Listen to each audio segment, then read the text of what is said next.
Happy holidays, everybody. This is probably the last video of 2019, and we should probably go over the Road Atlanta race. So, car's running great. Thomas comes over last minute, helps me get these brake ducts put in. We can't do the splitter in time, and that's fine. So we keep on moving, testing the car. Everything is A-okay, no issues. Friday, I get to the track, meet up with Tony. We set up the tent. We go to tech inspection, and everything is smooth sailing. We go right through it, no issues. We go to bullshit inspection after that. Eric Root is the one inspecting, and some other young lady. And he's very well aware of the car and what it did last time at CMP. He knows about our transmission issues. I confessed that we had to get a new used transmission, that we had to get a new water reservoir. The aluminum one I got off eBay was cheaper than buying a brand new $100 plastic one. I think I got the eBay one for about 48 bucks. So Eric has mercy on us, knowing full well that a new team like us are probably not going to win or anything like that. Gives us 0 penalty laps, puts us in Class A. Thank you, Eric, by the way. I do appreciate it. Me and Tony grabbed some lunch, and Tony suggests that I go out first so that we can shake down the car, and I know it best. Andy shows up at about this point, Texas, and a little later after that, Pat shows up as well. So I go out there, and I'm finally driving on Road Atlanta, a legendary course. Some say the best road course of North America. I gotta say, it was terrifying, intimidating, and glorious. It was everything I dreamt it would be and more. All the elevations are there from iRacing. I mean, spot on. I think it's turn 7, which is slightly banked, was amazing. But I'm doing it all on these tires that we got with the car that are about 225s with the tread wear of 600 that are icy cold. So I don't have a lot of faith in the car. I'm just waiting for it to understeer so I go into a bunch of tires and end everything. So I'm driving pretty slow and cautiously. About the third lap, though, going down towards the last turn before the straight, I suddenly have a huge bang and the car cuts out. I pull over to the left-hand side at the end of the straight and get towed in and start the car up, and you can just hear this terrible metal rattling sound. In my heart, I'm just like, oh no.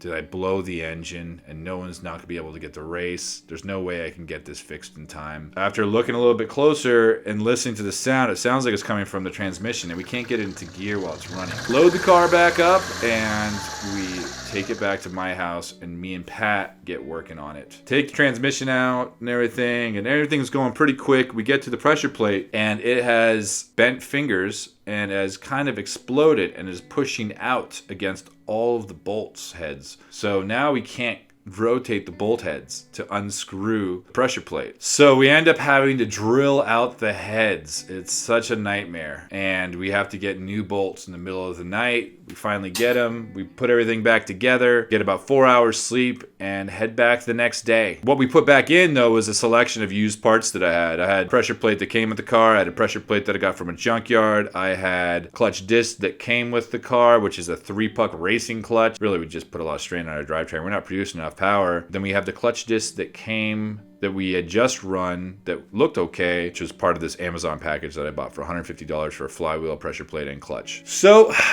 Saturday, we get there at 9 o'clock and Pat starts driving and he back in immediately. It's like it's cutting out. Goes back out again. It's cutting out. We replace the map sensor, rewire the fuel pump, top it off with fuel, and Tony decides to take it out. And it's running great for Tony. And then all of a sudden, Tony gets towed in. And what is it? It's the clutch again.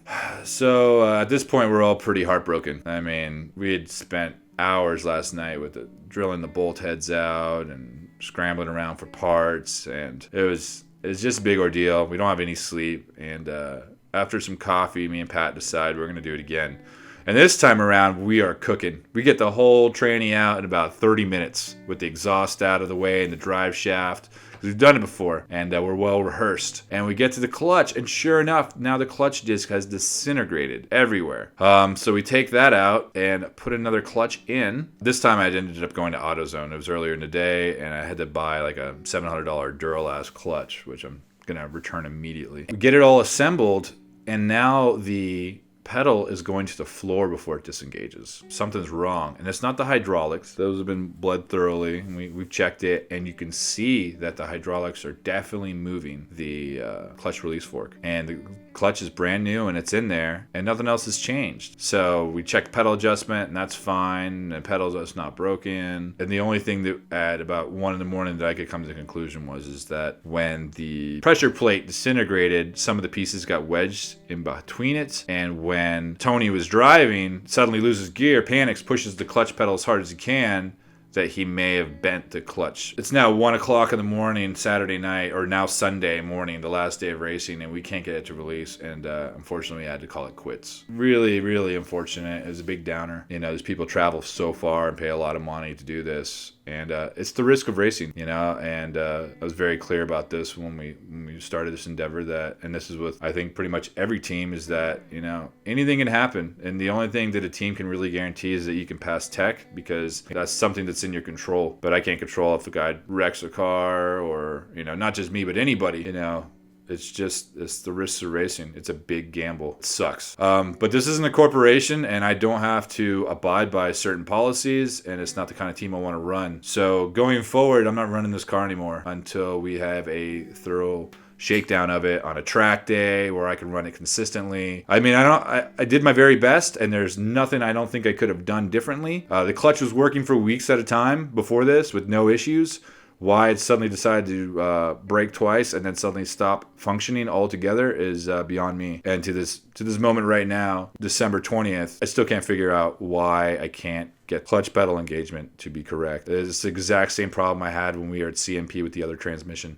So the only thing I can think of is the fork. So I have another one ordered. We're gonna see what that does, and I'm gonna compare the two, and I'm hoping that is the issue, because I can't think of anything else, and it's not a common problem with RX8s, so I have a lot of doubt that it is it. But once I get this car shaken down, I'm going to seek a sponsor to pay for our next race, and then I'm going to invite the 3 of them back to race. It's the only way I can make it up, because I don't have any money, so I can't just give them cash. You know, it's just not the kind of operation I want to run. So if you guys see this, hopefully all of our schedules work out, and we can all race together, and it'll be on the team. Sit on you guys. We'll figure it out. But that's probably the best I can do. As far as donations, only a couple people donated. That's fine, honestly. I appreciate the few people that did. You know who you are. And, you know, everybody's in a different financial area. But this is a charity for children who get cancer. And I think everybody deserves a fair shot in life. And not everybody has the financial means to fight something like that. So St. Jude's Children's Hospital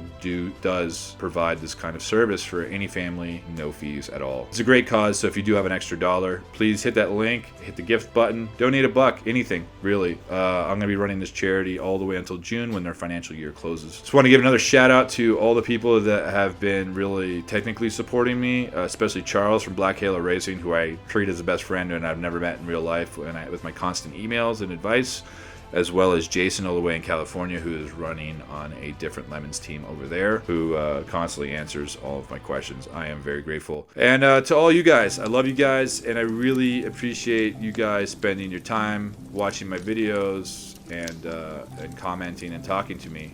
Probably my biggest regret, there were people there at the race that watched my videos and I didn't even know they do, and was hanging out, and I really didn't get a lot of time to spend and talk to them and hang out with them, which is kind of unfortunate, because I was immediately taking the car back to my house because I have a lift and pneumatic tools to do this job much quicker, and the ending result was me not getting to hang out with any of them. So hopefully we can do it the next race, guys. That being said, happy holidays, guys. I hope you guys get to spend a lot of time with your friends and family and loved ones.